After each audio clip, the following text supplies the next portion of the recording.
ప్రజాగళమే మా బలమంటూ ఎప్పటికప్పుడు తాజా వార్తలను అందిస్తున్న 3T టీవీ మీడియాకు స్వాగతం. అందరికీ నమస్తే. మొన్న 5వ తారీఖు నాడు జడ్చర్లలో మన తెలంగాణ ముఖ్యమంత్రి వర్యులు యనమల రేవంత్ రెడ్డి గారు సీఎం గారు ఒక బహిరంగ సభ పెట్టి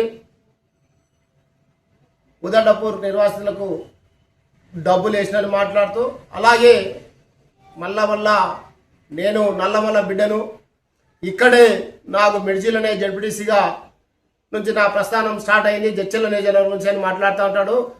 మరి సీఎం రేవంత్ రెడ్డి గారికి ఒక క్వశ్చన్ అనుకోవచ్చు, సూచన అనుకోవచ్చు. మీరు ఏం అభివృద్ధి చేసిర్రు? మరి నల్లమల్లలో పుట్టిన అంటున్నారు కదా, కొండారెడ్డిపల్లిలో మీరు పుట్టిర్రు, కొండారెడ్డిపల్లి, మరి అచ్చంపేట కాన్సెన్సీ నల్లమల్ల, నిజంగానే నల్లమల్ల అమరాబాదు దాదాపు శ్రీశైలం దగ్గర వరగూడగా ఉంటుంది ఆ ప్రాంతము. మరి ఆ ప్రాంతంలో పుట్టి నేను అని అంటున్నావు కదా నల్లమల్ల బిడ్డ అని, మరి అచ్చంపేటకి ఏం చేసావు ఈ 2.5 సంవత్సరాలు అని చెప్పి నేను నిలదీయడం అయింది, కొంచెం చేస్తా ఉన్నాము. అలాగే జడ్చర్ల నీకు రాజకీయ భిక్ష పెట్టిందని మాట్లాడుతూ ఉన్నావు కదా, మరి జడ్చర్ల రాజకీయ భిక్ష పెడితే ఈ 2.5 సంవత్సరాల జడ్చర్ల నియోజకవర్గానికి ఎన్ని అభివృద్ధి పనులు ఇచ్చినావు, ఏమి ఇచ్చినావు ఒకసారి లిఖితపూర్వకంగా స్నేహం చెప్తే బాగుంటుంది. అలాగే ఇక్కడున్న ఎమ్మెల్యే అరుణ్ రెడ్డి గారు కూడా మాట్లాడుతూ ఉంటారు. మరి మీరు రాష్ట్రంకెళ్ళి ఏం ఫండ్ వచ్చింది, ఎంత వచ్చింది, ఒకసారి జడ్చర్ల ఎంత అభివృద్ధి చేసిందో మరి ఇక్కడున్న ఎమ్మెల్యే కూడా ఒక శ్వేతపత్రం రిలీజ్ చేసి చెప్తే బాగుంటుంది. అంతేగాని ఇక పాతలు దొంగ, కేసీఆర్ దొంగ, లేకపోతే ఉంగోరు దొంగ అని మాట్లాడుతూ ఉంటారు. మరి రేవంత్ రెడ్డి గారు మోడీ గారు రాజీనామా చేసి ఈయన అభివృద్ధి చేశాట. మేము ఉన్నది 22 రాష్ట్రాల, నీవు ఉన్నది 3 రాష్ట్రాల్లో ఉన్నారు, తెలంగాణ,